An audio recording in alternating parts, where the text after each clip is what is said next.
আসসালামু আলাইকুম। আশা করছি প্রত্যেকেই ভালো আছেন এবং সুস্থ আছেন। আজকের ভিডিওতে কথা বলবো অস্ট্রেলিয়া নিয়ে। অস্ট্রেলিয়াতে যারা হায়ার স্টাডি করতে চাচ্ছেন মাস্টার্স প্রোগ্রামে, তাদের জন্য গুরুত্বপূর্ণ একটা বিষয় হচ্ছে এসওপি। আপনার এসওপির ওপর ডিপেন্ড করে আপনি ভিসা পাবেন কি পাবেন না।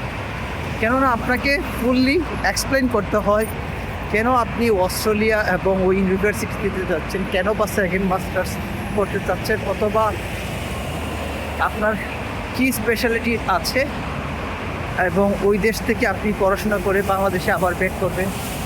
সেই লজিকগুলো কিন্তু আপনাকে পুরো এক্সপ্লেনেশন করতে হয়।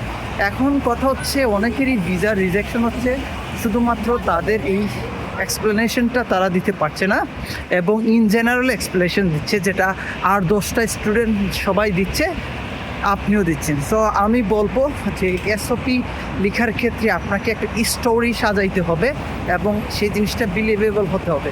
ইউকেতে পড়াশোনার ক্ষেত্রে এসওপিটা এতটা ম্যাটার করে না, বাট আপনাকে অস্ট্রেলিয়াতে আপনি যখন হায়ার স্টাডি করতে যাবেন আপনার এসওপিটা রিয়েলি ম্যাটার করে এবং আপনাকে তারা জিজ্ঞাসা করবে এবং তারা জাস্টিফাই করবে যে আপনি কি জেনুইন স্টুডেন্ট নাকি জেনুইন স্টুডেন্ট না ভিসা অফিসার। সো এই ব্যাপারে আমি বলবো আপনারা আমার ভিডিওগুলো ফলো করেন। এসওপি কীভাবে লিখতে হয়, কোন কোন ওয়েগুলো ফলো করলে আপনি একটা সুন্দর এসওপি লিখবেন। আমি একটা ভিডিও খুবই শীঘ্রই আপলোড করছি।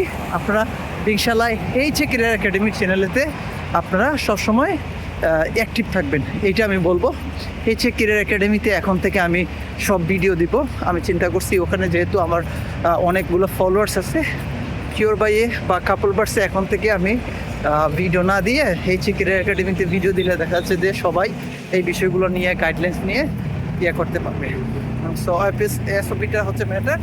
আর একাডেমিক্সি নিয়ে অনেকগুলো সেশন আছে, বাট আমি আবার রিয়েল লাইফ এক্সাম্পল দিয়ে কিছু সেশন নিব ইনশাল্লাহ। তবে আমি আবারও বলছি এসওপিটা হচ্ছে আপনার জন্য খুবই গুরুত্বপূর্ণ অস্ট্রেলিয়াতে স্টাডি করতে গেলে।